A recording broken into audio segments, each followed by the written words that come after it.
ሰላም አድማጭ ተመልካቾቼ እንዴት ናችሁ? የዛሬውን አራተኛ ቪዲዮ የሰራሁበት ርዕስ ሚስቶች ወይም የቤት እመቤቶች ድካም፣ ስንፍና፣ ታካችነት ሊገጥመን ይችላል። ይህንን ነገር እንድናስወግድ ወይም ይህንን ነገር ለማስወገድ መጽሐፍ ቅዱስ ምን ይለናል የሚለውን ነገር እናያለን። አብራችሁኝ ቆዩ።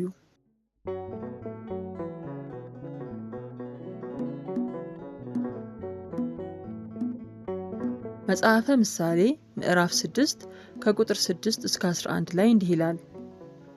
አንተ ታካች ወደ ገብረ ጉንዳን ሂድ፣ መንገዱንም ተመልክተህ ቅና፣ ከእርሱም ይልቅ ብልህ ሁን።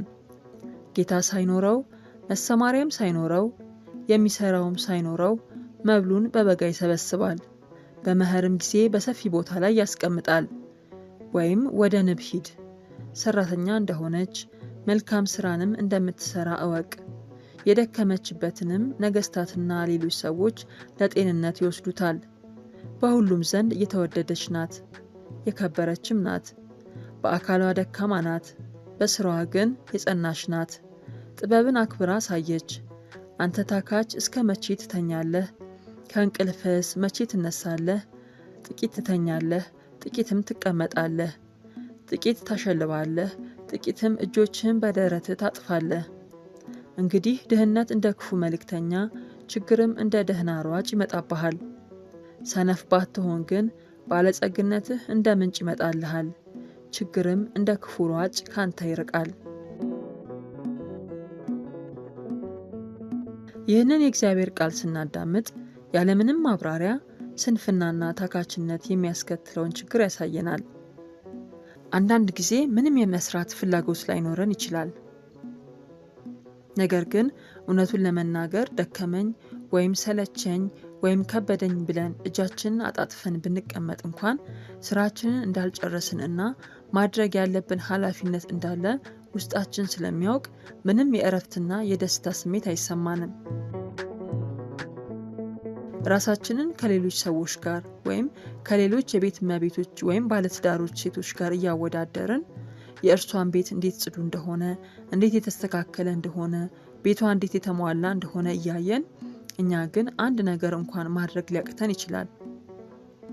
እውነታው ግን ሁላችንም የተሰጠን እኩል 24 ሰዓታት ናቸው። ቁም ነገሩና ልዩነት የሚፈጥረው የእኛ ውሳኔ ነው። ብዙ ሶሻል ሚዲያ የምንጠቀም ከሆነ፣ ቲቪ በማየት ሰዓታችንን እየገደልን ከሆነ፣ ብዙ ስልክ የምናወራ ከሆነ ይህንን ልናስተካክል ያስፈልጋል። አንዳንድ ጊዜ ለምንሰራቸው ስራዎች ማንም ሰው ክብርና አድናቆትን ላይሰጠን ይችላል።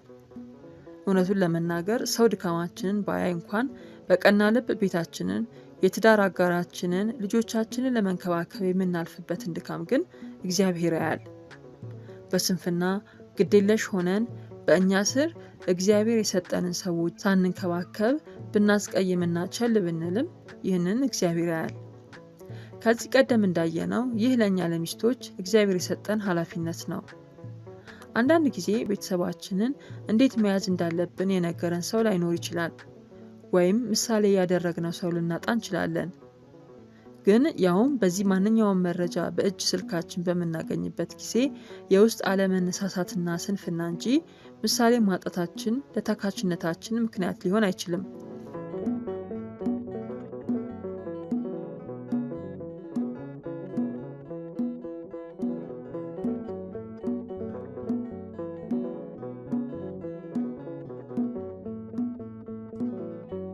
የሰው ልጅ ሁልጊዜ በብርታት የሚቆይ ፍጥረት አይደለም። ሰርተን እንደክማለን።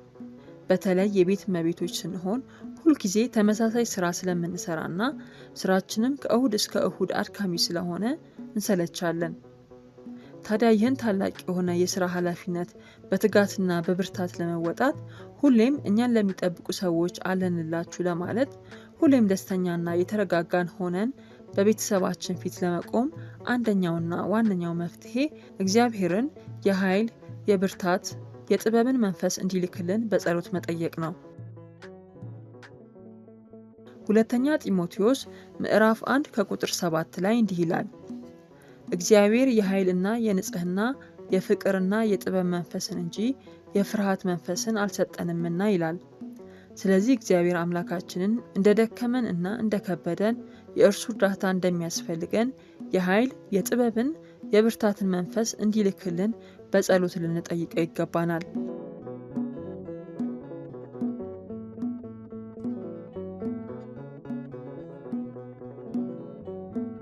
በሁለተኛ ደረጃ ስንፍናና ታካችነትን ለማስወገድ ራሳችንን ሰነፍ እንደሆንን፣ እንደማንችል፣ የማንጠቅም እንደሆንን አድርገን ለራሳችን መንገር የለብንም። መጽሐፈ ምሳሌ ምዕራፍ 18 ከቁጥር 21 ላይ ሞትና ሕይወት በምላስ እጅ ናቸው፣ የሚወዷትም ፍሬዋን ይበላሉ እንደሚል ለራሳችን ዝቅ ያለ ቦታ በሰጠነው ቁጥር የሚሆነው ያንኑ ነው። ስለዚህ ኃይልን በሚሰጠኝ በክርስቶስ ሁሉን እችላለሁ ተብሎ እንደተጻፈ ኃይልን በሚሰጠን በክርስቶስ ያለብንን ኃላፊነት እንደምንወጣ ማመን ይገባናል።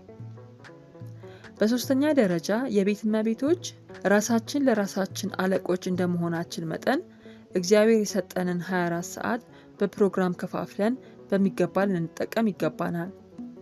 ጠዋት ስንነሳ በቀን ውስጥ ልንሰራ የሚገቡትን ስራዎች በዝርዝር በመጻፍ ማታ ላይ የሰራናቸውን ለይተንና ኃይል የሰጠንን እግዚአብሔርን አመስግነን ያልሰራናቸውን ለሚቀጥለው ቀን አስተላልፈን ራሳችንን በፕሮግራም የመመራት ልምድ ያለው ብቁ ሰው ማድረግ አለብን። ሁልጊዜ ማሰብ ያለብን ነገር እኛን የሚጠብቁ ፍጡራንን እግዚአብሔር ሰጥቶናል።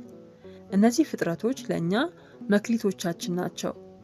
በነፍስም ሆነ በስጋ በመክሊቶቻችን 30፣ 60 እና 100 ያማረ ፍሬ አፍርተን በጌታችን ፊት ለሽልማት የታጨን እንድንሆን ዘወትር ልንበረታ ይገባል።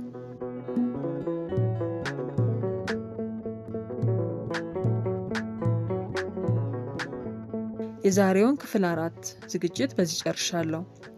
ክፍል 5ን በሚቀጥለው ይዤላችሁ እመጣለሁ። ላይክ እና ሼር በማድረግ የእግዚአብሔር ቃል ለብዙዎች ይዳረስ ዘንድ የበኩላችሁን አስተዋጽኦ እንድታደርጉ አደራ እላለሁ። ሰላም እግዚአብሔር ከሁላችን ጋር ይሁን። ይቆየን።